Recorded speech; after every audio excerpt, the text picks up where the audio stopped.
విషయం ఏంటి? భాష తారుమారు అయితే అవతలకి ఎలా ఉంటది?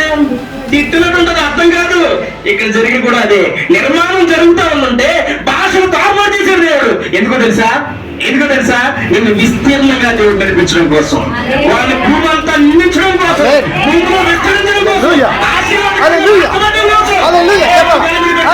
ఏదో నీ కుటుంబంలో ఏదో గలిబిలి జరిగిందని, నీ ఇబ్బందులు జరిగిందని, శ్రమ వచ్చిందని బాధపడమాక.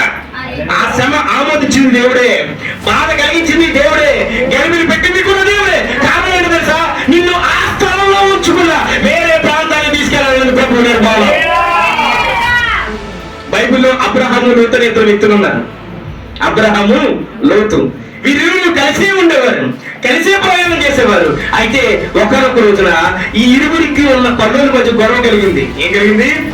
గొడవ కలిగింది. ఆ గొడవ కలిగినప్పుడు ఇద్దరు విడిపోయారు. ఏమైపోయారు? ఇద్దరు విడిపోయారు. నేనంటాను ఆ విడిపోవడం కూడా మంచికే. ఇద్దరు విడిపోయారు. విడిపోయినప్పుడు లోతేమో సొదొమ కుమారుని ఎంచుకున్నాడు, అబ్రహామేమో దీవెనకరంగా ఉన్న స్థలాన్ని ఎంచుకున్నాడు. ఈ లోతు ఆ సొదొమ కుమారాన్ని ఎక్కించుకోవడం వల్ల జరిగిన విషయం ఏంటో తెలుసా?